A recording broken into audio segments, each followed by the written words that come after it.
Welcome, everyone, to a new episode of the Illusion of Consensus podcast. I'm here, Rav Arora, independent journalist based in Vancouver. And today I'm excited to have on Colin Wright, who is an evolutionary biologist, podcaster, writer, founder of the Reality's Last Stand Substack, which I highly recommend and regularly read. We'll make sure to link that below. Colin, we've kind of been orbiting in many mutual circles over the last few years. He was an editor at Quillette, publication that I have written for before. Have seen him on multiple podcasts. Seen him on, I think, Tim Pool, Joe Rogan. Did you go on Tucker as well? Yeah, a couple times on Tucker. Yeah, I remember that. So in light of the firestorm and controversy in the Olympics surrounding this one athlete, Iman Khalif, in the Olympic boxing matches. There's been all kinds of debate online about gender, sex, and how to regulate female sports. And you look at that issue, you go to different sites and you hear, this person, Iman Khalif, ranging from cis, trans to something else. Like, there's just so much confusion around how to categorize a person with the kind of unique characteristics at play. And I thought Colin would be the right person to bring on and explain some of the nuances of that discussion. So Colin, thanks for coming on. Hey, I'm really glad to finally be on here. And yeah, you mentioned we were kind of orbiting kind of early on in 2018 to 2020 sphere when I was at Quillette. So it's nice to have watched sort of you grow on your account and your socials and doing podcasts now. So yeah, thanks for having me on. I'm glad I can be on your show now, and you can host me rather than us hosting your writing on Quillette or something. It's awesome. Yeah. We were talking a little bit before we started. You're working on some cool stuff now, more on the policymaking side, not just the journalistic side. You want to explain what you're up to? Yeah. So most people, I feel like they know me for being the person who just says that sex is real, that males and females aren't social constructs. They refer to real things in biology. And I kind of made a name for myself as just that being my main issue, my hobby horse. I've written a lot of like popular articles about this and made videos about it. Fortunately, we're kind of moving more into the realm of, or at least I am, of trying to actually influence policy, because none of this matters if we're not actually changing letters of the law. So part of my work, I'm at the Manhattan Institute now too. They have a very policy focused orientation. And I've worked with the Heritage Foundation to develop something called the Redefining Sex Act that really is a type of model legislation that defines sex in law, because a lot of states hadn't actually explicitly defined what it meant to be a man or a woman or a male or a female, because honestly, we just didn't need to have sort of this meticulous definition, because everyone kind of knew what men and women were before, but it's 2024. We don't quite know what we're talking about, or at least people try to pretend like we don't. So I've been doing model legislation there. I've had a lot of states, because as soon as they implement this legislation, they immediately get sued by places like the ACLU. And then they hire me to come in there and write expert testimony and reports to defend the biology of sex, the immutability of sex. And I've done that in the States. I've done that for the recent, I don't know if you've heard of the Tickle versus Giggle case in Australia. And I'm doing it for Alberta coming up soon, because they're sort of the more based of the provinces in you're Canada. doing it in my country now too. So yeah. Oh yeah, I forgot that you're up there. Yeah, you're bringing your shenanigans here. Yeah, so I'm hoping to try to bring some biological reality to not just the U.S. but the world. And it's changing one word of a law is worth a countless number of op-eds in Quillette or the Wall Street Journal, as far as I'm concerned. Yeah. So yeah, this is what I like to spend my time doing. Yeah, interesting. Now,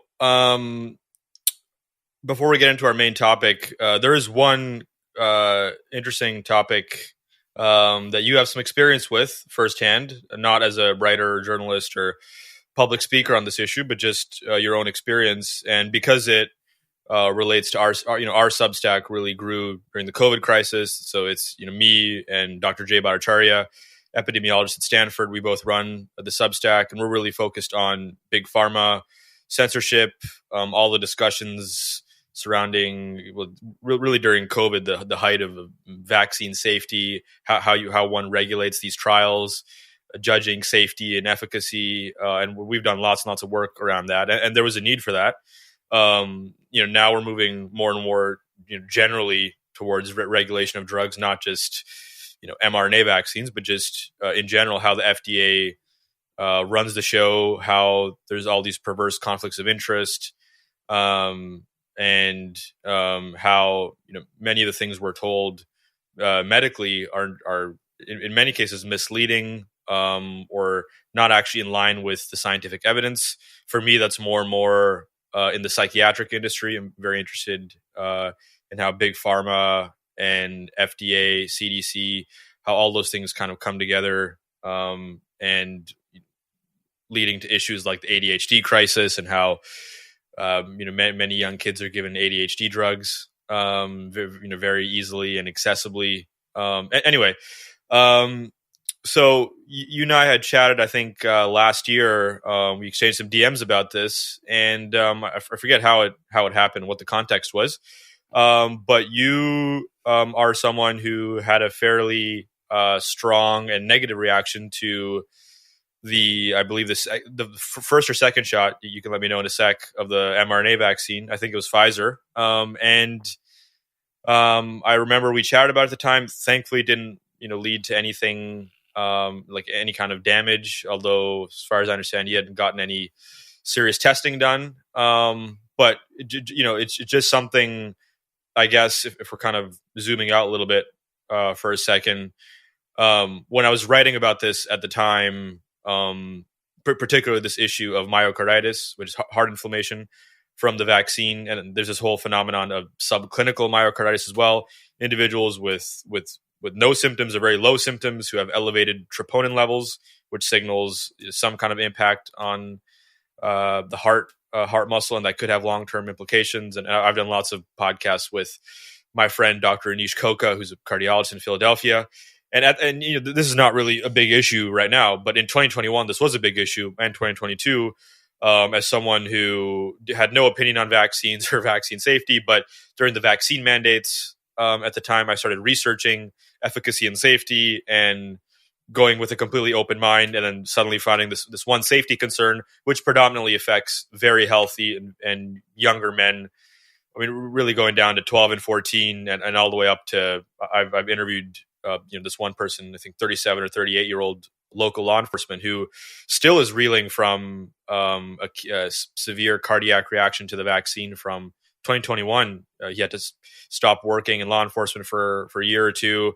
Then they said he'd be fine, and then he went back to work, and suddenly he had one crazy abnormal cardiac episode, and then went back to the cardiologist, and now they want to give him some very invasive kind of surgery, and now he can't work, etc.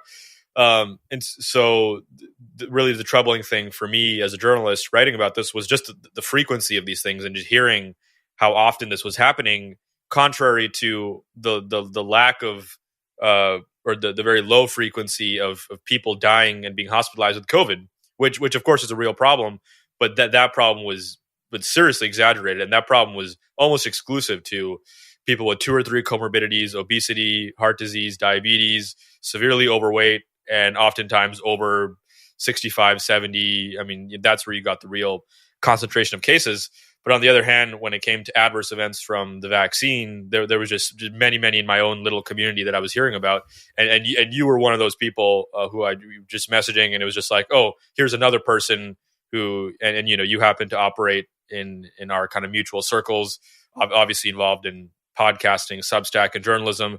So I just thought we'd just spend like a quick, I guess, couple minutes if there's anything you want to share on that front, because it was quite troubling to me, and still is as a journalist, how common these adverse reactions were, and why that wasn't covered by the media. And on the other hand, the fear of COVID death and hospitalization was so amped up, contrary to the reality. Yeah, this isn't a topic that I have talked about. Like I haven't really. This is probably the first time I've talked about my adverse event publicly on this, really, because it's not an issue that I'm close to. I'm not close to the data on COVID. It's just I'm fully submerged in the whole sex and gender thing. Yeah. And so I just didn't have the bandwidth to just like follow the studies and listen to all the podcasts out there. And, you know, there's a few people I followed here and there. But especially at the time, you know, if I were to just go on social media and be like, I had the terrible reaction, you know, this is immediately going to get polarized into two tribes of people. And people are going to assume this is me saying like, don't get it or something, you know, that I'm not saying, you know, even if you're just sharing your personal experience. And I'm still not really close to the data. This is not a topic I follow closely. So me sharing my my personal experience with it, it shouldn't be taken as me and you know, saying don't get a vaccine or something like that. It's really just, you know, do your own research on this thing and come to your own conclusions. But yeah, so I did have quite a strong reaction to taking my second shot of it was Moderna, not Pfizer. Oh, okay. Okay. This was in when did this? It seems like so long ago now. This would have been like early 2021, maybe. When these were being rolled out? Yeah, in many places. Yeah, and so I took it. We went to the local supermarket, and they make you wait around for about 30 minutes after you take your shot. So the first time I got the shot, nothing really, just, you know, soreness around the arm. Came back 2 weeks later to get the second shot. Waited around for a half hour. Nothing happened. Everything seemed normal. I've also never had any bad reaction to any vaccine, and I used to get quite a few of them because I traveled internationally for my research. I went to South Africa and Namibia, and these are. I mean, there were sometimes I'd get like 7 vaccines in one arm in like one visit to a place in order to make it so I could travel abroad to these certain locations. So no experience of any sort of adverse event. I do have an autoimmune disease called I maybe wouldn't call it disease. It's more genetic. It's called Parsonage-Turner syndrome, which is where periodically in my life my brachial plexus, it's sort of the connection of nerves in your chest and shoulder area, will attack your body. Your immune system will attack this sort of nerve center, causing inflammation in certain nerves. And then once that initial attack is over, whatever muscles are downstream directly of that nerve will kind of go paralyzed. And then, you know, it's a long process of getting those muscles back. And sometimes they don't fully recover. This has only happened twice in my life, but it's something that could strike any moment, and there's nothing I can do about it. So that's a little concerning. And I did have sort of a history of having maybe some like psoriasis on my elbows. I haven't had that in a while, but I have sort of a history of autoimmune responses to things. Nothing too severe though. And so I took the second shot, and it was maybe about 6 hours later, maybe 4 to 6 hours later. I was in my bed. It was probably close to midnight or so. Maybe not quite. Maybe 10 to midnight. You know, it's been a while since I've talked about this. Yeah. But I had my laptop on my chest. I was just sort of in the dark on my computer, just probably scrolling Twitter or something. And I just noticed that I could feel my heart rate start to elevate slightly at first. I noticed my hand began to shake slightly. And so I was really tuning into this fact because I was kind of in tune with what my body's doing. I wasn't just running or anything like that. This was just, I felt completely normal. Then all of a sudden, oh wow, my heart rate is elevating. And then over just a few minutes, it went pretty quickly. My heart rate dramatically increased to the point where maybe after 10 or 15 minutes, my heart was beating faster and harder than it has ever beat in my life. Like every single beat of my heart, it felt like it was literally going to explode. That's the best way I can describe it. There was a pain in each of the heartbeats. And, you know, people would say, well, why wouldn't you go to the hospital when this is happening? But this all came with a sort of, it made me quite delirious. I don't know if that's just because my heart is pumping so fast and it's just so much oxygen is pumping through, but I was lightheaded. I wasn't in my right mind. I was not only just my heart rate, but I was severely shaking at this point, had sort of these hot and cold and icy hot, flashes, sweating, going back into dry. And I literally thought, I remember just thinking I was going to die. And I'm not sure how long that lasted because I was in this state of delirium. And I just remember eventually waking up in my bed, still slightly shaking, still with an elevated heart rate, but not absolutely pounding in my chest. But, like I just was on a light jog or something, like definitely an elevated heart rate. I felt like when I actually had COVID before, I had these body aches. So I felt, the most intense body aches. I could barely walk when I got out of bed. I remember going into my brother's room and I just wasn't even, just taking steps was excruciating. Everything in my body was painful. Had you recognized that this might have been the vaccine at that time? I did. Yeah. When I woke up, this was starting to realize to me when it was initially happening, when my heart rate was starting to go up, but then that suddenly turned into this sort of blur of delirium where I wasn't having conscious thoughts. And then when I woke up, I was very aware that like this was an adverse reaction to the vaccine that I took. And I told my brother and my parents, because we were all living together at the time during COVID. And my heart was probably elevated that day for the remainder of that day slightly. And then it slowly went down. And then by, the next day in the afternoon, I felt normal. Might have had some still lingering body aches, but it went away. And then I've never had any side effects, noticeable ones anyway, since then. And I haven't gotten checked out, although I probably should have, because my heart was racing and felt like it was going to explode. So it was one of those scariest moments in my life, honestly, just because I've never been so convinced that one of these heartbeats is going to kill me, and it's beating so fast that one of them is going to just my heart's going to explode. That's honestly how it felt the entire time. Yeah, well, I'm glad you're fine. I know we've messaged about this before. I would recommend getting some testing done. I mean, it's been a while, so I'm sure you're fine. But there have been some cases where individuals have traces of subclinical myocarditis, where it's they're not going to die, but it's better to get checked and to make sure everything's fine than to not do that. I think there was one case. Trying to think if this is public information.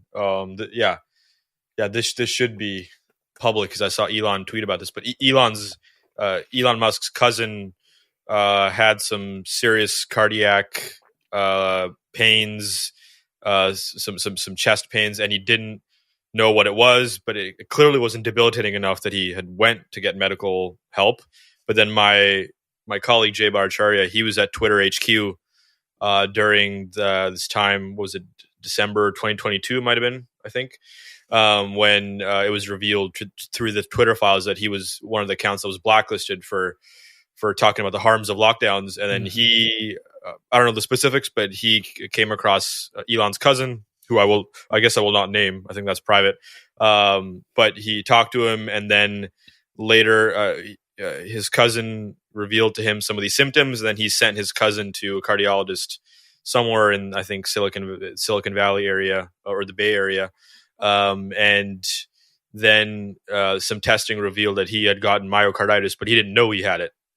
So there are cases like that, and he's very thankful for Jay and that all worked out, and that he was, Jay was able to suggest that he do these tests because his symptoms were quite troubling and indicative of a potential cardiac adverse event from the vaccine. So something to consider. I do need to get checked. I just keep putting it off. It's just easy to forget about because again, I'm not exhibiting any, at least I can't detect any symptoms. So, but it's always worth getting checked out for sure. And now that I have kind of reliable healthcare now, it's something I should definitely prioritize. And thankfully, you're not in the case of. I mean, if you want to look at.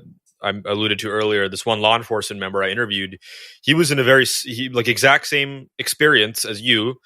And he also didn't want to call ambulance, didn't want to go to the hospital, but his girlfriend was there, and she forced him. Like, she's like, "No, I'm calling the ambulance." And in his case, that was life saving. The ambulance comes, and his heart rate is something crazy, like 175, 180, as he was laying down.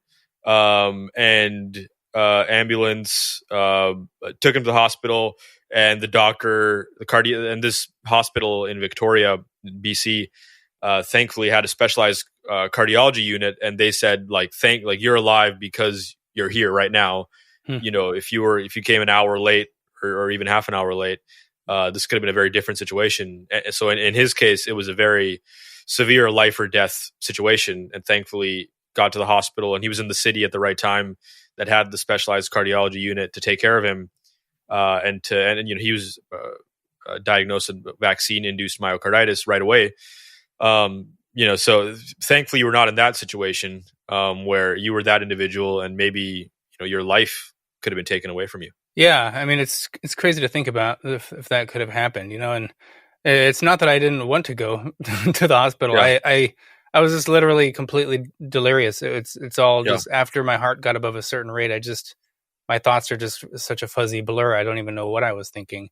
I'm sure if any one of my family members had walked in and just seen me shaking in a fetal position in my bed, they probably would have rightfully called an ambulance, and I'm not sure how I would have responded because I wasn't really all there. But I'm glad that it wasn't as serious. I'm glad during my sleep, I guess weathered the storm and everything was fine. And but it's crazy to think about, for sure. Yeah. And last point on this, I really don't want to spend too much time here. And we've seen across COVID how, you know, the IDW has just completely been torn apart, and previous alliances have been destroyed. You know, you see previously the alliances of, you know, Majid Nawaz, Brett Weinstein, Joe Rogan, Sam Harris, and just the complete destruction of those relationships in real time, and unfortunately in front of live audiences. None of this is private information exactly. Particularly, you know, Brett and Sam, and then, you know, Sam calling out Joe, and et cetera, et cetera. Now, you know, in your case, it is interesting to note, you know, you were writing for Quillette at the time, and to me, it was, you know, and this is part of the reason why it really struck me when we were messaging, I think last summer, and you told this to me, because you were writing for a publication who, you know, just to be clear, you know, Claire Lehman founded the publication. I think she's a lovely person. Met her recently in October at the Jordan Peterson conference in London. I think the people working there are great. Frequently, you know, read the magazine. There's lots of great stuff. And I've contributed there, obviously, as we alluded to earlier. But when it came to the COVID vaccines, there were some very sensational and just completely wrong statements being made, you know, by Claire and others, such as this is the safest vaccine we've ever seen, when in reality, the best data we have from Pfizer and Moderna's original trials that were reanalyzed by Dr. Joseph Freeman and colleagues in a peer-reviewed paper in the journal Vaccine showed an adverse event rate of 1 in 800, far higher than the norm in vaccines, which is about 1 per million, you know, 1 per 100,000. I mean, there's been vaccines pulled for having adverse events in the 1 per 10,000 range, 1 in 100,000. This is like swine flu vaccine being pulled for adverse events of that frequency. But this vaccine is associated with 1 in 800 serious adverse events. And it was just really unfortunate. And it really still boggles me and mystifies me how Quillette, unfortunately, did not want to have any kind of conversation or did not want to air any kind of criticism or discussion on the adverse events associated with the COVID vaccine and some of the concerns around efficacy data as well.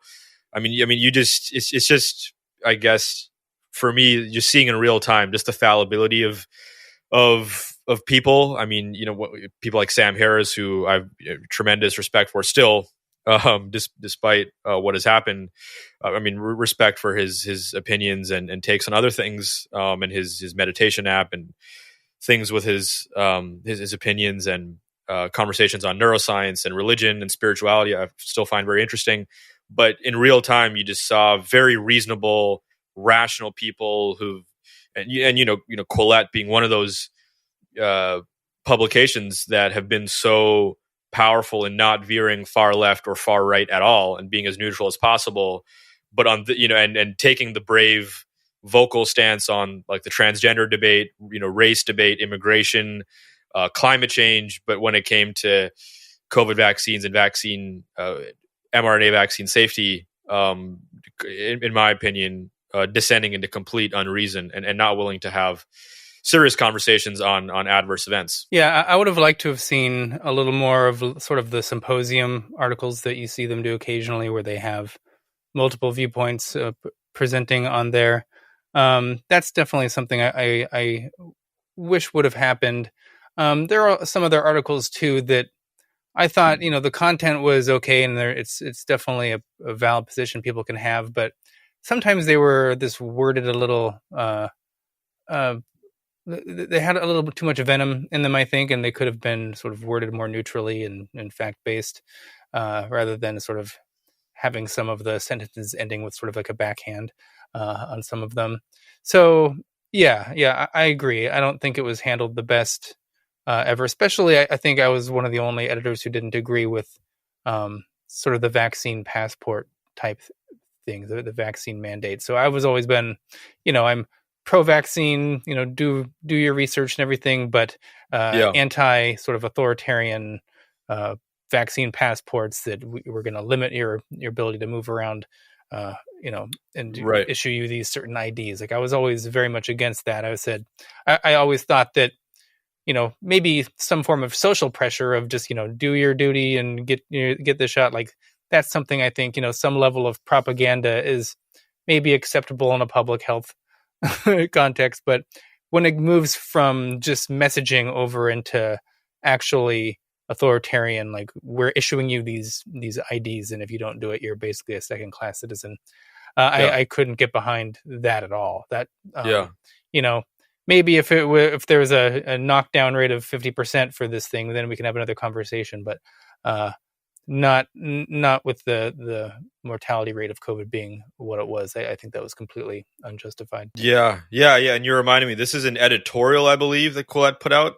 I think. I think it was the conservative case for vaccine passports. Yeah, I do kind of regret because as an editorial, it's sort of the editorial staff at Quillette says this. I guess I signed off on it because even though I didn't agree with its conclusion, it was the conservative case for vaccine mandates. So maybe I was being a little too open of just, this is just an idea people can debate. But I think I was inadvertently lending people to think that I actually agreed with the article. And I was very upfront on Twitter that this isn't actually my position. But I thought it was an article that people can read, and that certainly was it was argued well if you accept some of its premises, I suppose. Yeah, and I've just pulled it up, just looking back on the conservative case for vaccine passports, and I remember some of these arguments. And this is September of 2021, and I remember some of what was said here, and it is unfortunate. Though somewhat understandable where some of this is coming from. At the time, I remember interviewing or being in communication with two very different epidemiologists. I remember talking to Nicholas Christakis, or we had some kind of Twitter exchange, email exchange, and on the other hand, I'd spoken to Jay Bhattacharya at Stanford, and Nicholas Christakis, I'd seen him on a Coleman Hughes podcast, and he uttered the just incorrect statistic that the COVID infection fatality rate was 1%. I think he'd said that on Sam Harris's podcast, if I remember correctly. And then on Coleman's podcast had given his justification for why he supported vaccine mandates.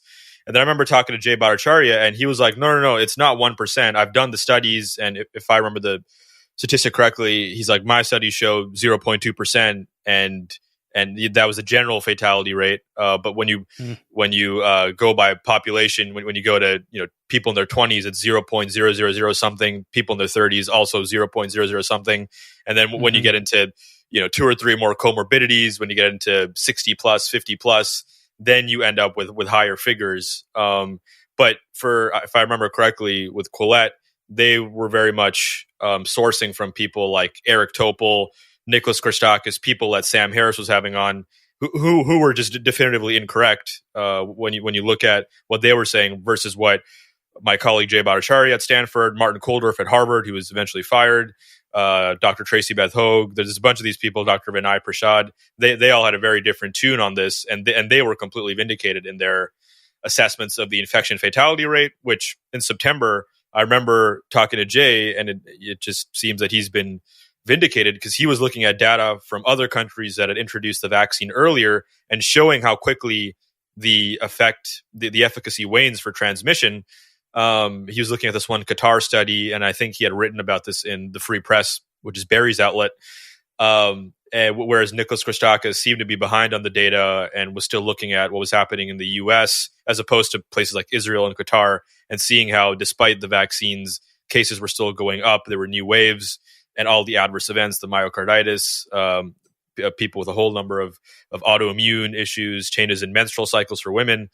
Anyway, it was just really unfortunate to see Quillette take this position and source from a particular kind of experts like Eric Topol, Christakis, kind of taking the Sam Harris line, which unfortunately, despite many of these people being very reasonable and rational, nonpartisan, centrist, just unfortunately, you just kind of fell into this illusion that these particular experts, that these truths were unassailable, that these are the safest vaccines we've seen, the benefits outweigh the risks, which might be true pre-infection. This is from my understanding, pre-infection, elderly populations with comorbidities, that might be true, but for healthy 25-year-olds, 35-year-olds, people like yourself, who are presumably very healthy, there's no clear case for why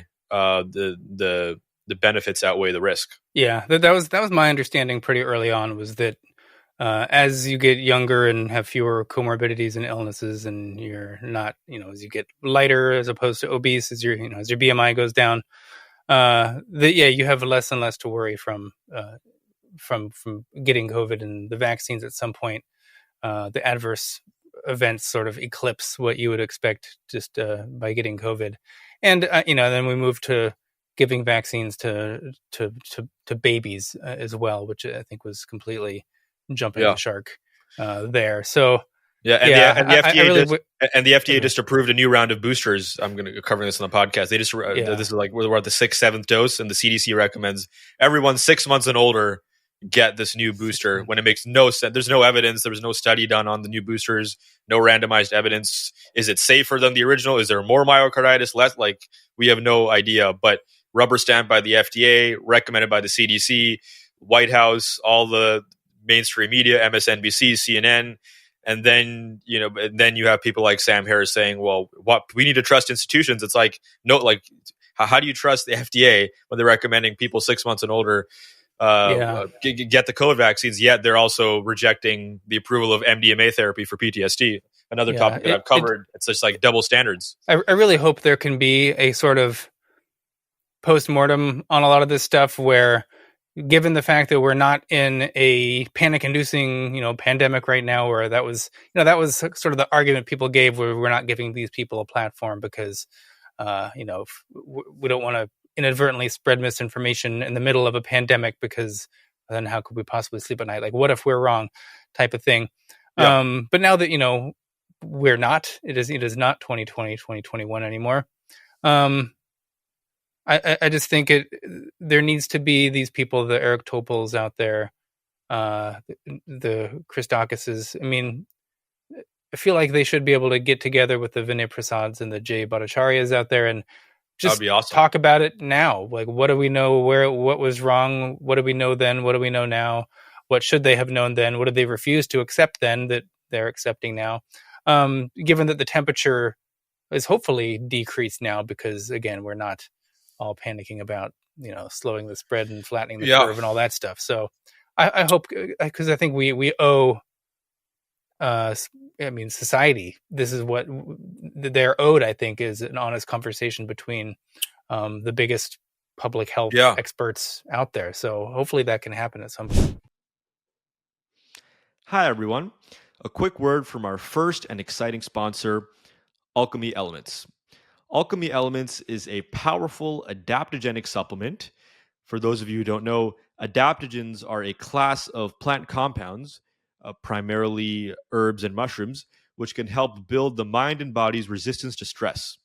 Alchemy Elements contains a very unique and carefully selected blend of 9 adaptogens, such as lion's mane, cordyceps, polygalaroot, and shilajit, and they can help boost energy, boost your immunity, and increase focus and overall stabilize your mood. It can have a wide array of effects, which can often depend from individual to individual, but it's a great way to start your morning and generally increase your focus and your energy levels. You can just pour 1 scoop of Alchemy Elements into your morning coffee or your protein shake or smoothie, and you're off to the races. It's a great way to start the day. I use it every day. I find that it can generally stabilize my mood levels and increase focus, especially if I want to get a big project done or finish a very important task. Alchemy Elements often is a great way to kind of start and get my focus going and get me primed for whatever task I want to accomplish.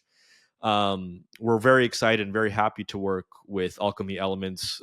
We've been working with them for a couple of months, and now in this new iteration of the podcast, we're going to continue our relationship, which is very special to us because Alchemy aligns with our mission and values of individuals taking greater ownership of their personal mental and physical health and relying less and less on corrupt and flawed generalized kind of medical advice, and less reliance on pharmaceutical drugs, and more of general interest and focus on holistic health. For a limited time, Illusion of Consensus readers and listeners can get 10% off their first order using the code word illusion, or 30% off a subscription monthly order, where you can get a monthly shipment of Alchemy Elements delivered to you. For the subscription orders, you can also get with it a bonus gold kit to store your Alchemy Elements. Overall, I think Alchemy is a fantastic product. I highly recommend you check them out in the link below in this podcast, wherever you're listening, Spotify, Apple, Substack, Rumble, or YouTube. Just go to the link, use the code word illusion, and you can get your discount and you won't regret it. Yeah, I'm glad you're putting this on my radar. Yeah, I would love to, try and organize something like that. I tried to do it. I tried to get Nicholas Christakis to talk to Jay Bhattacharya, and he just refused to. I don't know why. And I think I encouraged Sam Harris to also have Jay on, have Jay and, Christakis on. And Jay he's like, I'm happy to talk to Eric, Nicholas. Like, let's talk about it. Let's talk about the studies. I don't know why that didn't happen. But I'd love to try to investigate that further. It's always concerning when one side won't talk to the other. I mean, I get this in the sex and gender stuff where I'll debate anybody on the biology of sex, and there's literally not one person. Actually, there's one person who agreed to debate me, and they insisted upon the most rigid debate structure ever, where there was no opportunity to even cross-examine each other. So we were just talking past each other the whole time. So it wasn't even a real debate on the topic. I'm all for the open discussion type things, because you can actually, sometimes you need to pause someone and make sure they're not, distorting something you said, making sure that they understood your argument properly. And, that requires responding in real time to people having, making real arguments. And why can't we just be adults and have adult conversations about these important topics? Anytime I see one side shying away from a friendly public discussion, shying away from a weird structured debate is one thing, and I won't do those anymore just because I don't think they're conducive to understanding. But if someone wants to have a sit down with me on these, on at least the topics I'm familiar with, hell yes. Like that's all I've wanted to do since day one, is have these conversations with the opposite side. And so far, only one kind of taker, but nothing. From that. On the public health front. Yeah, and on the public health front, I mean, we're in the golden age of podcasting right now. like we should be having conversations, and it's unfortunate that, as we saw, particularly during COVID, trying to think, COVID, but also during, Trump, the debates surrounding Trump and Biden. You also saw some splits, Dave Rubin, Sam Harris, also people not willing to have certain conversations. But on the public health front, I really think there should be something. Might be something to suggest to Rogan. Be like, just like have Jay on, have Christakis and Topol on, do a 4-hour postmortem on COVID. You bring your studies. Yeah. Who's got the best arguments on this? Yeah, maybe I think maybe Lex Friedman would be. Because people are going to say that they're not going to want to go on Rogan because he's, at least in their minds, he's more to the right or something. Or Christakis has been on Rogan before. He has. But, I view like Lex as usually his. Who's afraid of Lex Friedman? Like we gotta. He's a good spot. Super friendly guy. Yeah, he'd be a good landing spot for a debate like this. But I mean, anywhere it could happen. I mean, I think Joe would do a good job as well. So it needs to happen. Like honestly. Yeah, absolutely.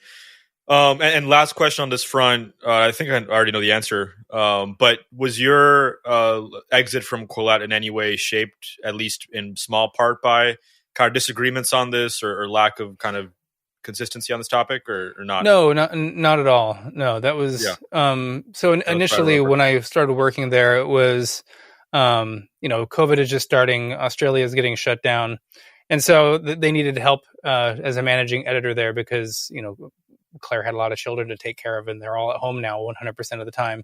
Right. And so for a while, it was just sort of me, John Kane, and Jamie. We were just kind of running things. But then as things were opening up, there were kind of fewer and fewer things for me to do over there. And I was working part-time for the Foundation Against Intolerance and Racism Fair at the time, and that's a whole other story.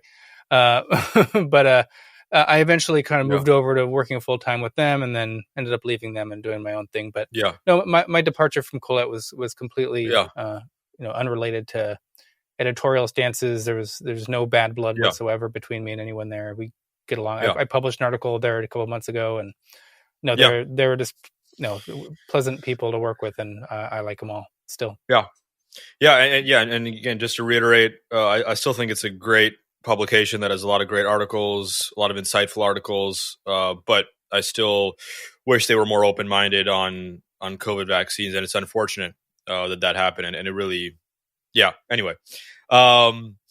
With respect to our topic of discussion, our main topic of discussion today, the Olympic controversy, I really think you're kind of best suited to explain some of these things. And we also had some reader questions come in as well for you.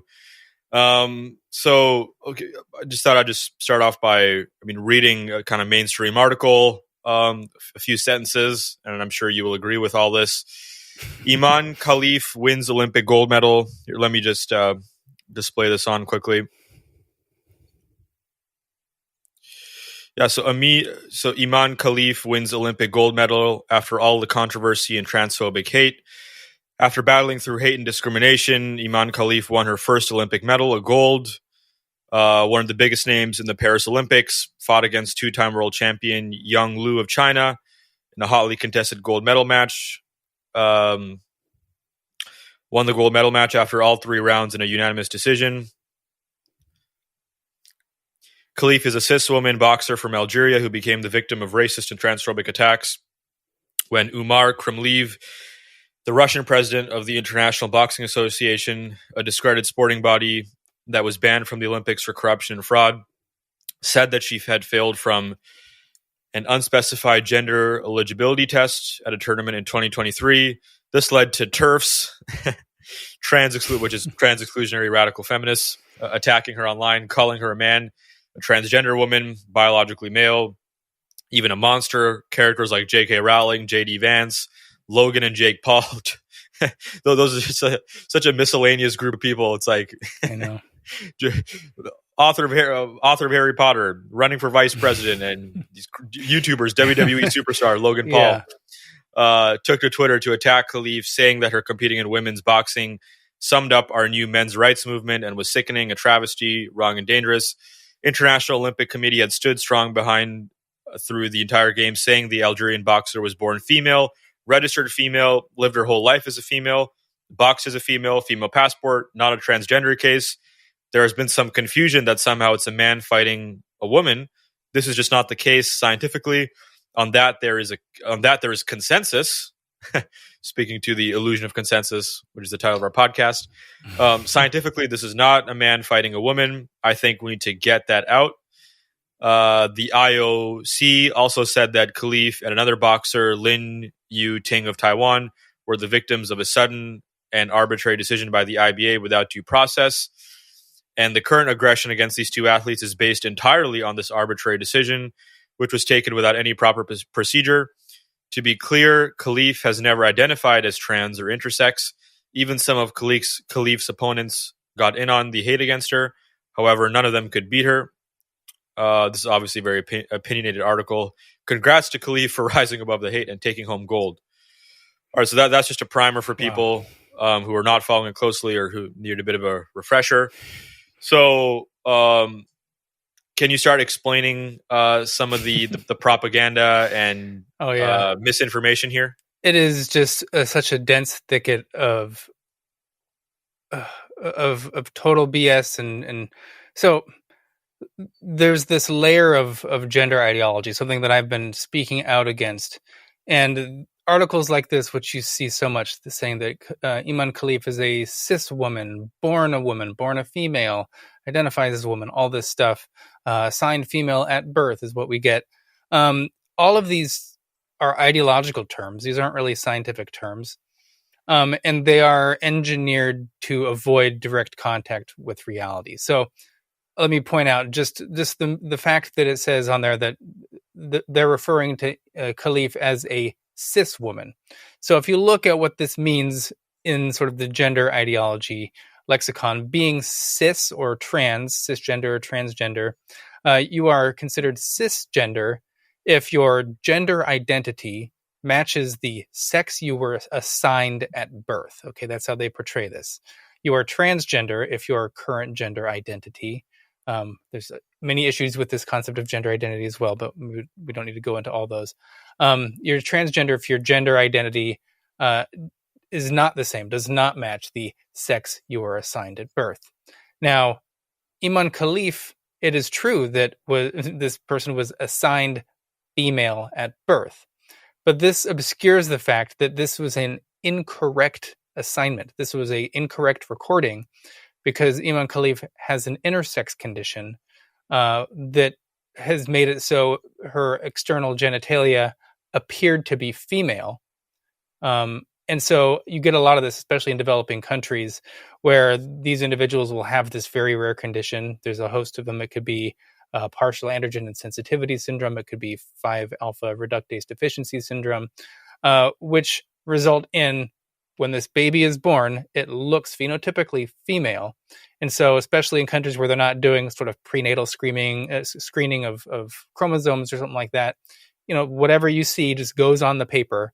And so they raise these individuals as girls. They think they're girls. But then puberty comes along. They actually have these internal testes with them. All their male anatomy is internal, but it's all there.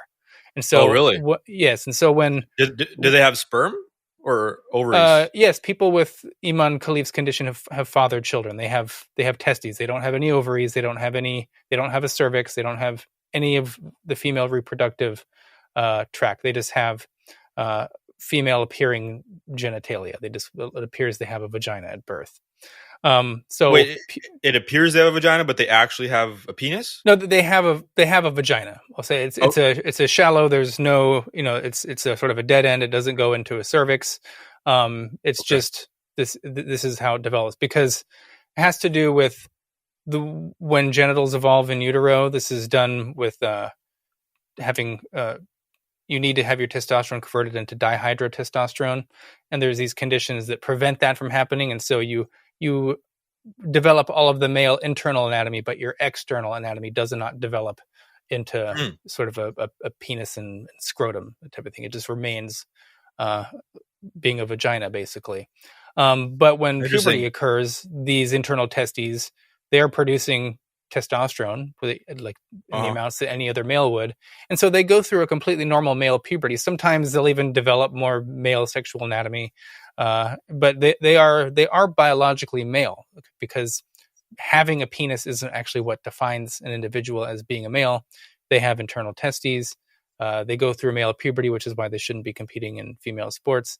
And so when you refer to Iman Khalif as a cis woman, people hear that and they think, well, that means biological woman. But no, because if you are misclassified as your sex at birth, if you are wrongfully recorded, if an error has been made, then you can get a situation where you're technically a cis woman, but you're still biologically male. So that is the sort of language game that is being played in these when they say Iman Khalif was born as a woman, is a cisgender woman, identifies as one, lives as one, all these things. It's has a passport. Yeah. Yeah, it's all obscuring the fact that this was a misclassification at birth. Through no fault of Khalif. This isn't her fault whatsoever. We need to criticize the organizations that let it get this far, refuse to do any sort of genetic screening on the athletes in the female category. So it got to the point where you have a male who's essentially, beating up women in the Olympic boxing ring. Yeah. And just to clarify one question, I'm just very interested in this for some reason. Is it so? It's right. So she's biologically a male. So it's a he. It's technically a he. Yeah. I mean, with intersex conditions, I'll give leeway. This isn't a person who's, just choosing by fiat to identify as one sex or the other because they're delusional. This is just, this is how they were raised. This is, what have you. Right. So I don't think pronouns are totally. We need to be so strict with them here, but yes, it's a biological male. It's a he, right? If you insist upon it, right. Sure. Yeah, biologically, yeah, but because of how she was raised, grown up, if one were a friend or a relative, one would use she, understandably, in that social context. But so she would be, like, from what you were saying earlier, would be able to have kids, like, as a male, like that, like that's possible. Yes, absolutely. Yeah. I don't think everyone who has this condition is able to father offspring, but there are. I think most have been able to, or at least they can. They produce sperm. The sperm production might be a little lower because, again, the testes are fully internal, and so I mean the reason that they tend to be external in males is for temperature regulation reasons. So, so there have been instances where they've been able to sort of harvest. Or at least have sperm be created from these testes and fertilize offspring and things like that. Right. Oh, so not necessarily through intercourse, or like is that possible potentially for people in that case? Do we have any idea? No, because they don't have they don't have a penis. They tend to have either female appearing or intermediate. That's what I was wondering. Types of anatomy, so it needs to be assisted, but they're still producing sperm. So, I see. So like the biological IVF definition, in theory, like an IVF procedure, or they would need to find a way just to extract the sperm out of these individuals' testes, and then either IVF or something like that. Yeah. Interesting. Yeah, the article also talked about how this was like an arbitrary. Would they say that the DNA tests were arbitrary or something? But that is just not the case. So the International International Boxing Association, the IBA, their policy is for who counts in the female category. They define a woman as someone having XX chromosomes. And so if you fail this genetic test, they had 2 of these tests taken. By definition, if your criteria for this category is you must be XX and you fail that, then you must be XY, because this is the only other option that we have in humans, or at least you have the presence of a Y chromosome. So we know that Iman Khalif and Lin Yu-Ting have a Y chromosome. We know that their bodies are responsive to testosterone because you can see that they've been incredibly virilized. And Iman Khalif's trainers have said that that they had high levels of testosterone. That when they tried to lower these testosterone levels, Khalif's body responded to these lowering testosterone levels, and she got weaker. So this individual has gone through male puberty, has male levels of testosterone, has a body that can respond to that testosterone. So it really narrows the scope of what kind of conditions that they could have. It's either going to be partial androgen insensitivity syndrome, what I think is a remote possibility. In all likelihood, I'd bet my house on it. They have a condition called 5-alpha reductase deficiency syndrome, which is, again, you're going to appear female at birth, but upon puberty, you're going to go through a full male puberty, and you're going to have bodies that are responsive to testosterone, which should make you ineligible to compete in the female category. So these are the things that they fail to actually address. And all of these, again, they just tend to go to this language of, this is a cisgender woman, born a woman, lives as a woman, it's on the passport, all that stuff. It's all a big smokescreen. Right. Yeah. That obscures the underlying biology. Like what you just explained, I did not really see in any major articles. And did you review kind of the mainstream media coverage? Did you feel like New York Times, NBC, The Atlantic, like any of these places were going into some of this biology, or almost never? No, I mean, there was almost no good articles out there about it that I saw, except for mine, I would say. Yeah. I didn't call out, I mentioned sort of in passing that like a lot of the reporting has been bad, but my article was just starting from first principles, knowing of what, if you fail a DNA test that requires you to be XX, okay, well, we know that there's a Y chromosome present. We know that through the statements made by Khalif's trainers about having high testosterone and trying to lower it and the body being responsive, you can very quickly narrow the range of possibilities of intersex conditions down really quickly to just a handful, and none of them that it can be narrowed down to should be allowed to compete in the female category. These are biological males. These are male DSD, differences of sexual development, that result in bodies that are highly virilized and bigger, faster, stronger, that have an unfair advantage against females. So, yeah, I just came about it from a pure biological point of view, and just tried to shed away all of this rhetorical, all of this ideological jargon that's used to just obscure really basic facts about biology and what we know and don't know. So she would fall under the intersex category, given the disorders that you mentioned? Yeah, yes. So this would classify as an intersex condition. The term intersex is kind of used by activists that they want to make it, well, they make it this big umbrella term for anyone who has sort of a difference of sexual development. But it's actually important to point out that while all intersex conditions are DSDs, or differences of sexual development, not all DSDs are intersex conditions. An intersex condition is the appearance of either sex ambiguity or of being the opposite sex at birth, at a glance. So by a clinical definition, yes, Iman Khalif and Lin Yuting would be considered to have an intersex condition, because this resulted in a misclassification at birth. So intersex means if you present as a certain gender, but the internal sexual organs are different from what's on appearance? It's either like, it's a very superficial classification. It's literally just sort of appearances based. If you look sexually ambiguous, sometimes you can have conditions that will result in sort of an intermediate appearing set of genitals.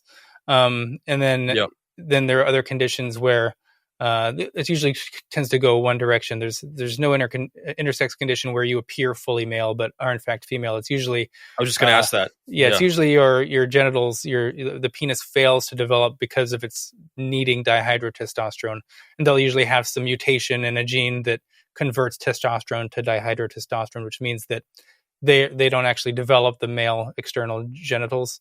So it's usually either sex ambiguity, or what also happens is biological males being misclassified as female at birth. Those are what we would call intersex conditions.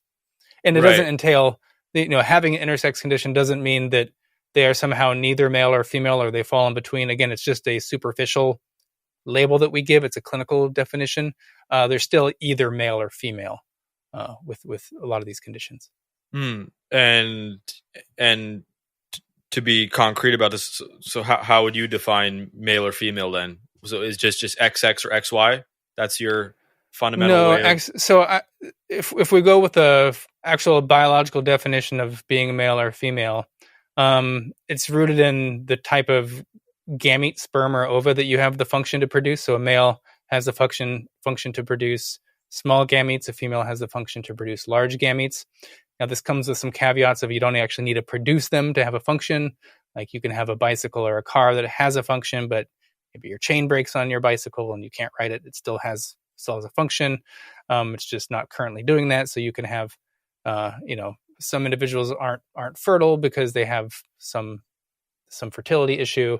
We have, boys before we get to a certain age, we're not producing sperm. You're still biological male just because you have sort of your reproductive system is organized around the production of sperm. And then postmenopausal women, they're no longer producing eggs, but they still have the reproductive anatomy that is organized around the production of creating eggs. So this is why they're considered to be female.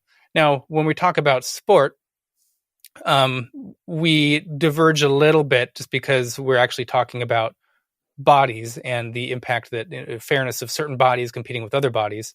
So there are a limited number of intersex conditions where we would say that these individuals are male. Take like complete androgen insensitivity syndrome, for instance, where these individuals are born, their cells are completely insensitive to testosterone. So they don't develop any male genitals. They go through their lives. They look 100% female. You would never know. The only reason a lot of them do know is because around puberty, they don't go through puberty. They don't begin to menstruate. It's because they have internal testes. But most people are fine with these individuals competing against other females because, again, these testes are not causing their bodies to go through a male puberty because their bodies are completely unresponsive to testosterone. So there's some instances, where you can have people who are technically male, qualify for competing as a female. It really comes down to, are you producing testosterone in levels that would cause your body to undergo the pubertal changes that males go through that results in sort of this unfair advantage that you have? Are you going through a male puberty? Or your body cells, are they responsive to these high levels of testosterone you're producing? We can call this sort of sports sex, if you will, and it almost always matches what biological sex you are. But, there are maybe a very few, very extraordinarily rare exceptions where, maybe a male could compete in females if they have, complete androgen insensitivity syndrome, for instance. Yeah. And I'm still trying to understand some of what you just said. So it's not as simple as XX or XY for biologically determining male versus female? No. So there is a misconception. So a lot of people think that they confuse how sex is determined with how sex is defined. So when we say that chromosomes determine sex, we're using a kind of a more precise developmental biology meaning of the word determined, which basically means the mechanisms that cause an embryo to develop down a male or a female pathway that results in being a male or a female. So in mammals, we have what's called sex chromosome dependent sex determination. But other species, let's say crocodiles or turtles, for instance, they use the temperature at which the eggs are incubated. That determines whether you go down a male or a female pathway in development. Oh, really? And so, yeah. And so we have. So you could modulate the temperature, and you could have different exactly. sex? Yeah. Really? For alligators. For really? instance. Like warmer temperature is male or female? I always get it mixed up. I think it's above 28 degrees Celsius. You get females, and below that you get males. Really? It might be. I always get it completely opposite, though. Wow. Yeah. That's crazy. There are a vast number of ways that sex can be determined in nature in different species. I just named two: chromosomal or temperature dependent. But sex is defined the same way across all organisms, which is having the function to produce either small or large gametes, sperm or ova. So we know that, you get male crocodiles at a certain temperature because we know that these temperatures are associated with the type of gamete that's being produced. We know that Y chromosomes are associated with male development in humans because people who have Y chromosomes tend to produce small gametes. There are very rare conditions where you can have sort of an XX male, because there's actually a gene that's on the Y chromosome called SRY, and that gene, not necessarily the chromosome as a whole, the Y chromosome, it's that gene that's responsible for sort of triggering male development. So you can get weird situations where you'll get like that SRY gene becomes transposed onto an X chromosome, where you can have an XX individual with that SRY gene that causes them to develop as a male. And there are examples of females who have a Y chromosome. If you're XXY, this would normally be like Klinefelter's, which would be a male intersex condition, or I wouldn't even call it intersex, it's just a difference of sexual development. But if you have that SRY gene, if that's inactive on the Y chromosome, you can get people who are XXY who are just 100% females who can, produce eggs and give birth and all that stuff too. So chromosomes are how sex is determined, but not how it is defined, if that makes sense. Yeah, so it's defined by whether the individual can produce sperm or eggs? Yeah, or at least having the function to do so, whether or not you actually produce them or not. Okay, so that's how it's biologically defined? Is that like kind of the consensus? Yeah, that is the fundamental universal definition of what it means to be male or female. Holds for humans, all mammals, plants, insects, any organism that has male or female. That's how you define it. Right. And exceptions to that would be like so there would be cases where someone presents as male or what you said that's not possible. Someone who presents as male but as internal but like produces eggs, not sperm. Like that, you said that's not... I don't know of any intersex condition where they have like a fully developed penis yet have ovaries and fully functional. There have been situations where you can get like ovotestes. There are situations where you'll have a person who is biologically male, but they have it was a very rare case where they actually, one of their testes was an ovary. Didn't go anywhere, didn't have any supporting structures, but that can happen in extraordinarily rare situations. But otherwise, this person was fertile as a male. Didn't produce any eggs. So, but biology can be weird. But you fundamentally get just there fundamentally are just two sexes. But bodies, with respect to sexes, can the bodies can vary. They can have they can appear ambiguous.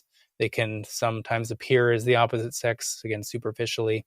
But being sexually ambiguous to the degree that exists, sex ambiguity is not a third sex. It's just sort of ambiguity with relation to sex, if that makes sense. Yeah. So the exceptions to what you just said. So male would be someone who produces sperm. Female would be someone who produces eggs. So the caveats would be the individuals who present one way but produce something else, produce the other. Well, it depends on what they have the function to produce fundamentally. So it doesn't really matter how you appear on the outside with determining whether you are in fact male or female.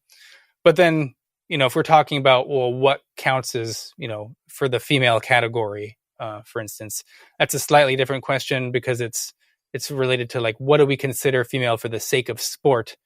And in some instances, that can include someone who's technically biologically male, but who has complete androgen insensitivity syndrome, where they look female, they appear that way. They tend to tend to be attracted to men. And their bodies aren't responsive to testosterone, so they don't have any male advantage whatsoever.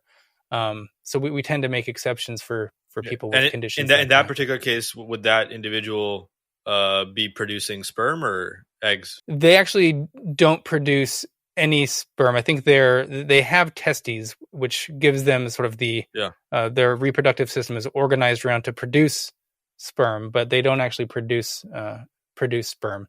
I think there might be some exceptions to that, but I'm pretty sure that just because their bodies are completely unresponsive to testosterone, I don't think they actually achieve the meiosis to make sperm like that. And what do you have to say for like say someone comes along, and this is always a perpetual debate about things, right? I mean, across political and social issues that maybe we should redefine something or bring a new definition. I mean, the whole debate about, say, gay marriage, is it between a man and a woman, or can we allow a man and a man, woman and a woman? Let's change the definition. So, like in this particular case, if someone wants to come along and say, intersex is a different gender, or sorry, a different. We'll talk about gender, but that's a different sex. That's a third sex, or some of these caveats. Is like we need to break free from the male female binary. Is that would you be open to that at all, and or why would you disagree with that? I would disagree with it because I think they're trying to obscure a very fundamental aspect of our biology and trying to make it so we can't actually refer to something that's very real. They want to say that, male and female are these social constructs because, here's a person who looks sexually ambiguous.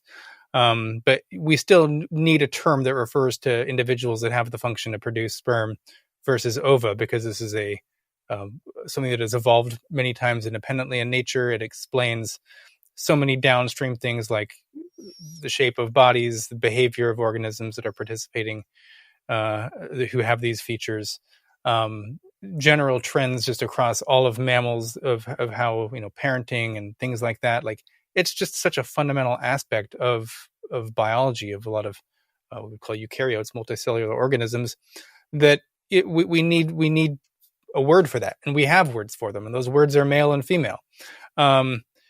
We can't organize society around people who might be exceptions to a rule that holds in almost every situation. Because then you can't have female sports. You can't have a special or female only prisons and changing rooms and sports and things like that. If we just completely abandon this concept of male and female, we can account for the very rare number of individuals who have very complex conditions and say whether or not this person qualifies as a female for the sake of sport or for prison or whatever, going into female prisons. It's actually relatively trivial to do that. So I just don't see the reason why we need to throw out these basic concepts that are just so robust. I mean, there's like the saying, don't make the perfect be the enemy of the good or something. And in the case of sex classification, I mean, the way we can currently classify people by sex is so near perfect, especially for in things like sports. There's no reason to throw it out, because the alternative is complete arbitrary and madness. We have something that's almost perfect, and we're going to replace it with what? Just a purely subjective view of yourself, based on your identity like that. Mm-hmm. It makes absolutely no sense. And we can account for the Iman Khalifs of the world and the people with androgen insensitivity or Swyer syndrome. Like, we can accommodate these individuals, these exceptions. We don't need to throw away the entire framework that works for almost everyone, for these certain individuals. Yeah. To play devil's advocate slightly here, I wonder that there's going to be this perspective that I'm trying to think out loud, like the way I view my mom, for example. Like, she's a female, she's my mom, she raised me, and I mean, well, fundamentally she gave birth to me. That says something biologically, but there's all these layers of mom, caretaker, nurturing, emotional support when I was younger, doing a whole host of things that are in many cases traditionally, feminine, you could say. So like all those things, like, I mean, on the base layer, she gave birth to me, and that's why I'm her son. But all the kind of roles and kind of personality traits, you could say, or the way our relationship is based on me being masculine, being a man, her being a woman. There's all the social, psychological, familial kind of layers to that. So I could see someone articulating the case that, like with Iman Khalif, like that article talked about, she was born female, which we talked, it's a misclassification. We could modify that to born as female presenting, registered female, lived her life as a female, boxed as a female passport, fighting as a woman. I'm not sure if what she's attracted, maybe she's attracted to men. I don't know. But and maybe has all these feminine characteristics, or socially takes on these feminine roles. So is it possible that all those other layers of like gender, social roles, personality, emotions, etc., that you could in theory have some kind of framework where it's like, okay, that is a biologically male person because she produces sperm, not eggs, has the capability to, but because of her role in society, the way she treats other people, maybe she's attracted to men, I don't know, maybe that's wrong, but because of her social roles, personality, and just the way she articulates herself, or organizes her life around being a female, that potentially overrides the underlying biology, and maybe we could account for the biology but still view this person as, say, socially female. Yeah, I think this gets at the idea that context absolutely matters for this, because if Iman Khalif, you could say that this person is a very effeminate male. Okay, is that how you would describe it? Is that? I mean, yeah, Iman appears to be very effeminate, very feminine person. Doesn't change the fact that, I mean, you have many males who are clearly male who are still very effeminate, and they're still male because even if they're really gender non-conforming, we should let people express themselves who they are, with their type of personality, their preferences, behaviors. And if you're a girl and you're a tomboy, and go for it, you shouldn't have to wear pink frills. If you're a boy and you're really effeminate, and you should be able to play with dolls or whatever. Like I'm totally open to this. I don't want people to play these rigid social roles that they feel like don't apply to them, that they just they fundamentally is not who they are. And so, right. Men should be able to go into nursing, and you should have females that are able to be, CEOs and lead a law firm, and all these things that we traditionally associate with sort of being kind of sexed jobs and things like that. Yeah. And on that point, by the way, on that point, would it be scientifically accurate to say that a lot of those cases, I don't know the numbers, the studies, but a lot of those cases would be individuals with same-sex attraction? Like a lot of those individuals would be homosexual, whether it's effeminate men or more masculine tomboy type women. Is that scientifically proven? Yeah, they tend to go very much hand in hand. I mean, not always. You can have very effeminate guys who are still straight, and masculine women who are not lesbians. But if you're a gay man, if you're a lesbian, you're way more likely to have a history of childhood gender nonconformity as reported by parents and by yourself, and even external people measuring your sort of interests. If you take personality tests and interest surveys and things, like you will be more likely to be gender nonconforming if you're homosexual. And actually, one more small follow up on that. I don't want to go too deep down. This is not the topic of the conversation, but have you also looked into this whole idea of the Kingsley scale? I think it's called. Are you familiar with that?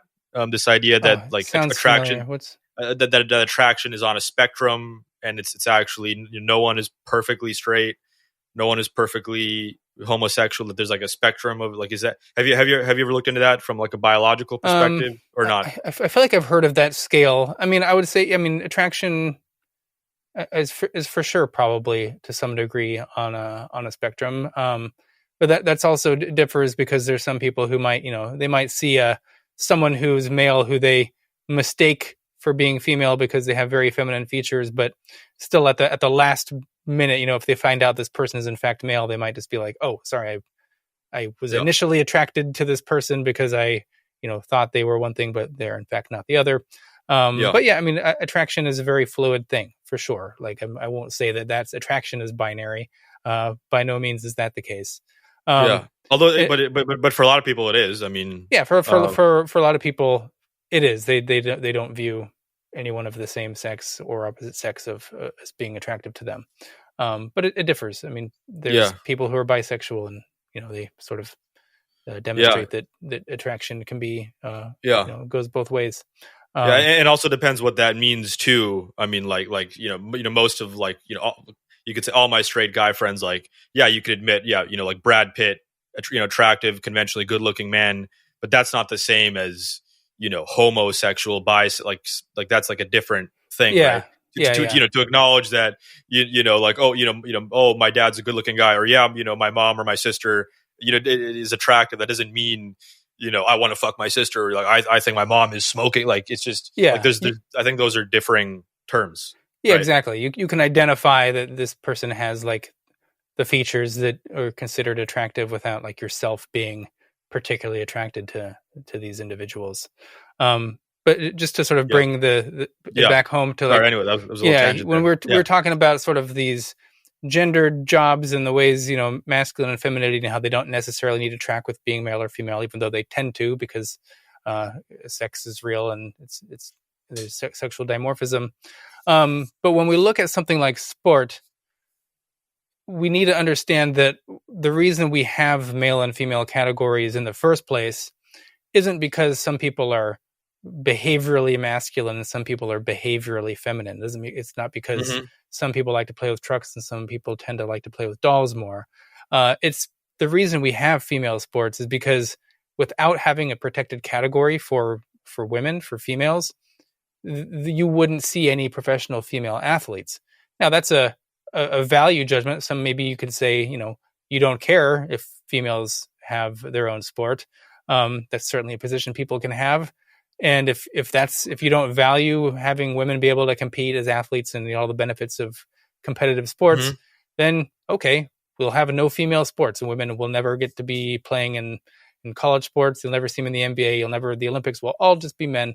But if we value women being able to compete meaningfully in sport and at a high level, you need to create a separate category because the males get their advantage precisely because they go through a puberty that makes them bigger, faster, and stronger than women are.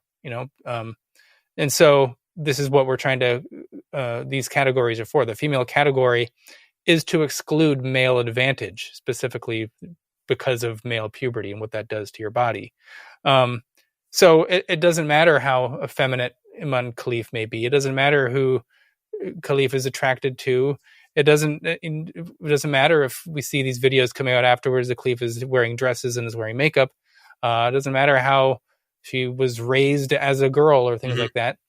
Iman Khalif is biologically male who went through a male puberty, and that's why this person shouldn't be allowed to compete in the female category.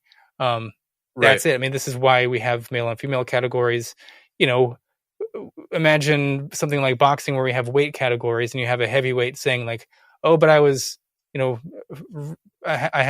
look in the mirror and I see myself as being lighter than this. I was raised and people always thought I looked trimmer than I really did. And, you still don't get to compete in a lower weight class if you're heavier. It's because you feel like you should or something.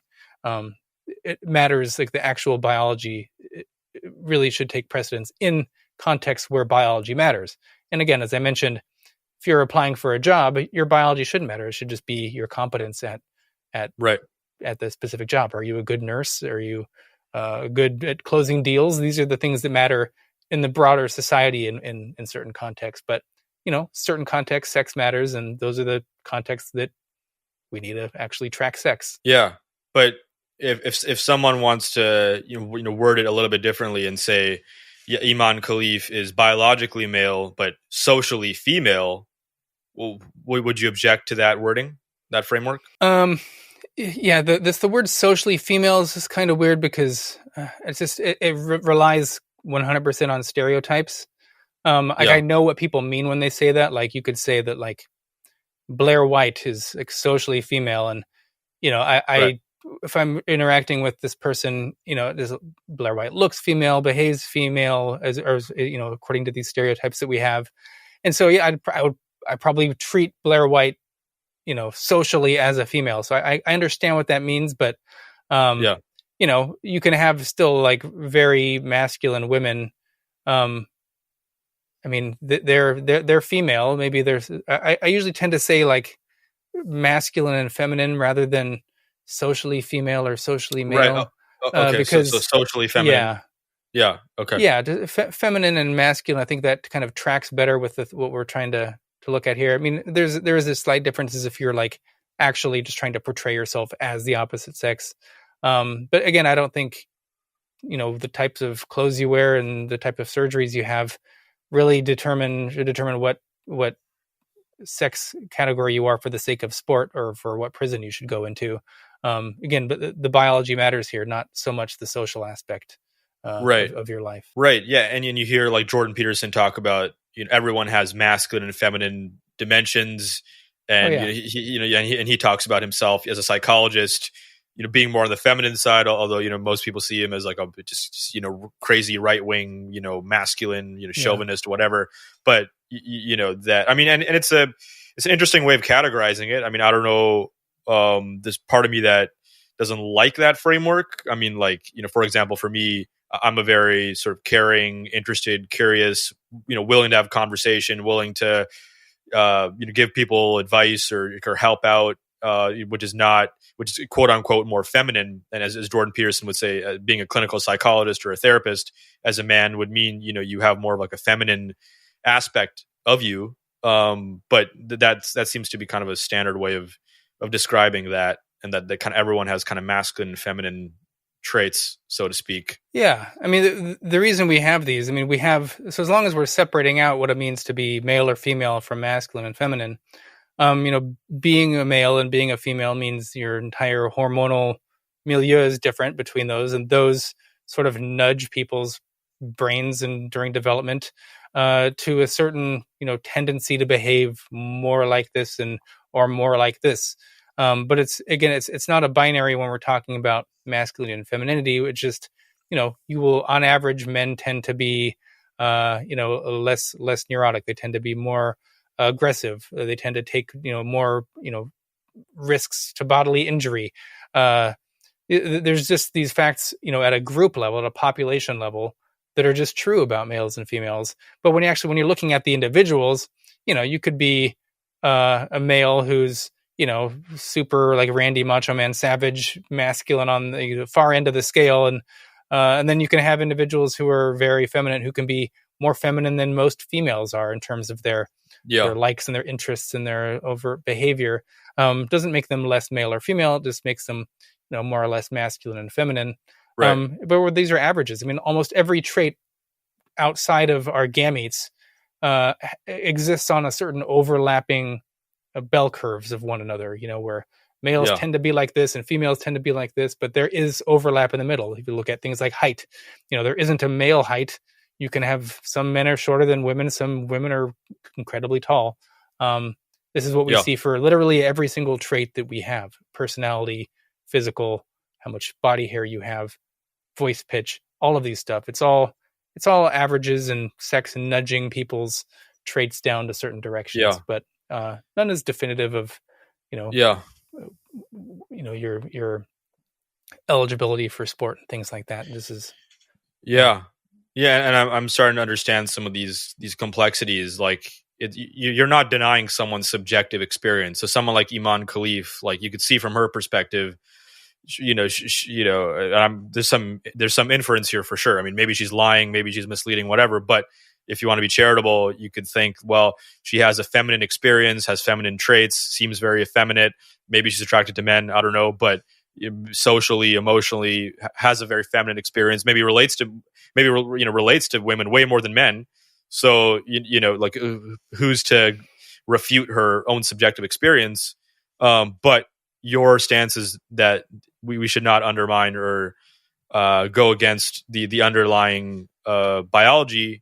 But in your particular argument, it's not that you're willing to discount them socially. Like if she was your friend or was in your family, you would still, socially, she would be feminine to you. I think you said you'd be willing to use she, her pronouns. Like, you would treat her as, if you want to treat her as a female or treat her as, more feminine, but despite her being a male.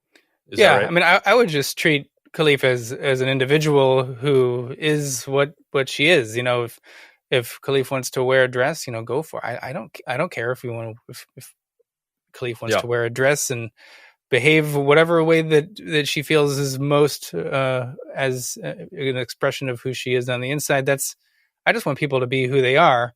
Wear a dress, wear makeup, that doesn't, that doesn't mean you can, punch women in the Olympic boxing ring. That's a totally different thing. These are, I just view these as completely separate. Like, I'm very open. Yeah. I have, a lot of friends who identify as trans, and I just treat them as individuals like anybody else. And this is a male. They like to wear a dress. Like, I fundamentally don't care. Some people do. And you're willing to use pronouns for those people?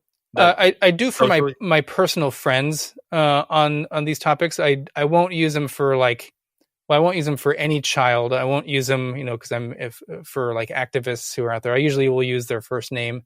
But if you're like my personal friend and we're hanging out together, like I personally don't have a problem using someone's preferred pronouns, especially if if they're really going the extra mile to look like that. It's actually easier for me mentally to use the pronouns that they're trying to, that they're comfortable with. People give me a lot of flack for not having a hard, fast rule for everyone in every single context. But, if you're my friend, you get special privileges. So, But for instance, if like I'm good friends with Buck Angel, I love Buck. I call Buck he when I'm hanging out with Buck. But if we were in a courtroom and I had to refer to Buck Angel because there was some talk about sex and things like that, no, I would not call Buck he. I would call Buck she, because a courtroom context matters. We're talking about biological reality. That's what we're specifically discussing. This isn't just me and Buck having beers at a restaurant together. Context so there's different definitely context. Matters. Yeah, right. Yeah. But social context is different from a legal or a biological context. Yeah. So that's my stance. People don't like it, but I don't care. Okay, I only got a couple minutes, so I'm going to throw you a couple of these reader questions, and you can answer them briefly if you can. The first one's, I don't have to read it all, but basically someone by the username Nobody, member of our Substack, she or he is saying, what should Iman do? How does she compete? Where should she compete? I don't know if she could be comparative with male boxers, though she has likely been doing that until the woke Olympics came along. That's a pretty good question. And then number two, I'll kind of read this out. I didn't fully understand this question because I guess I'm not an expert here, but someone with the username Beyond Spin says, I've heard other evolutionary biologists say gametes determined biological sex, not chromosomes. Do you agree with these other biologists? And if you agree, are there any rare DSDs, or more specifically 46XY DSD phenotypes where a person has, it looks like, I think we might have already answered this, but where a person has external female genitalia, internal female organs, ovulates, and is thus biologically female? Additionally, say SRY gene mutations leads to a phenotype with external female genitalia, dysgenetic testes, and no gametes. Would such a sterile phenotype be considered asexual rather than male or female? If such extremely rare 46 XY, track that. Question. Okay, there's a lot here, a lot of questions within the one question. But the first one about what is Iman Khalif, what should she do? That's a good question, because a lot of people, this was brought up about Caster Semenya, the South African runner with the same condition. Everyone's like, but Semenya is not competitive running against males. So like, where does Semenya run? Where does Iman Khalif box? I mean, the hard truth is that should never have gotten to this place where this person was competing as a female. That would have, because the only reason that Iman Khalif is excelling isn't because Iman Khalif is a particularly good male boxer. This is a mediocre male boxer. It's just that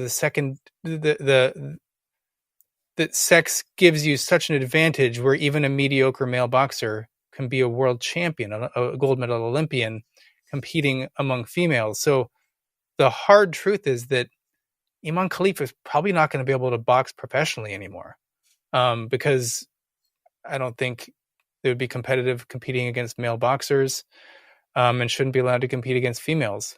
But this is why we need to have sex testing very early in any athlete's career. I mean, this is, you need to have this so you don't get to this point where someone is basing their whole career off of something like this, where you can be a mediocre male who's somehow evaded detection and is now competing in a category you shouldn't be allowed to be competing in. So it's really sad. It's really unfortunate, but we don't say, oh, well, you've been competing this long, therefore you can just continue beating up women. And, because all the other women, this hurts all the other women who are competing in boxing. So you can't just let this one slide, because the victims are literally every other female boxer who strives to win an Olympic gold.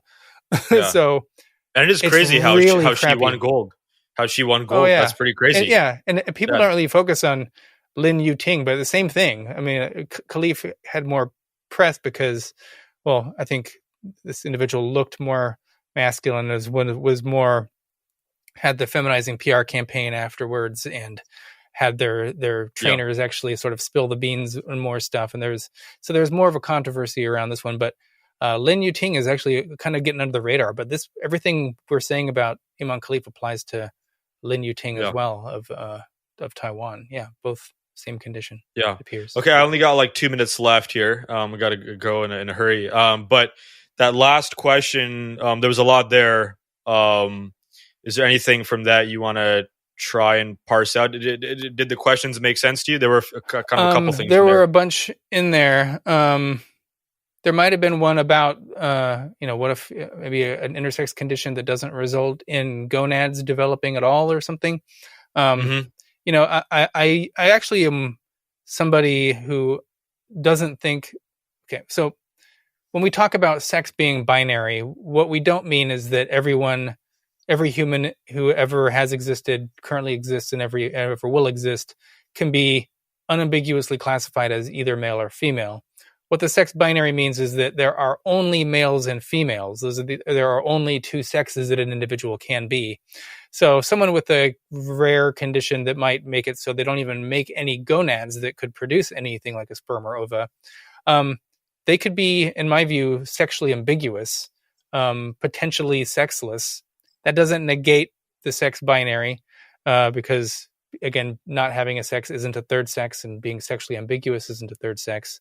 And we can still say what this person's sex could be for the sake of sport. That doesn't make it impossible to do things like that. But I think someone who's sexless, like, you could still categorize them as male or female. I mean, you could for the sake of sport, if you want to say, like, if you have a female category and what your criteria are, or do you have, the male advantage as someone who's gone through male puberty and whose body has become virilized, then for the sake of sport, you could be, your sports sex, if you will, could be considered female. But biologically? Even if biologically, maybe this person is sexually ambiguous. Yeah, for sure. Right. But you were saying, but like biologically, there's only male or female, but so how would you categorize someone who's sexless? Like you just wouldn't be able to biologically categorize, like, based on our definition. So there's a difference between saying there are only two sexes and everyone is either male or female. Because if you look at nature, look at like a garden snail. This person is a hermaphrodite. Being a hermaphrodite is not a third sex. A hermaphrodite is both male and female. So there's still two sexes in one body. And it stands to reason that someone who has not developed any gonads whatsoever, isn't male or female. But, being both male and female, or being neither male nor female, these aren't third and fourth sexes the same way that male and female are. So, yeah, some people get confused over that. Yeah. So this person's alluding to, so there are cases out there of individuals they're not able to produce sperm or eggs. They haven't fully developed sexual capabilities, so they're neither male or female biologically.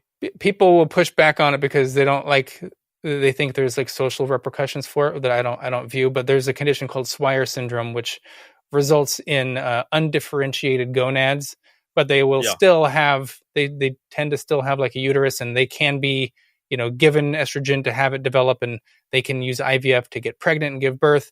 They say, see, it's female, but technically giving birth isn't what the universal definition of being male or female is. Like, male seahorses give birth.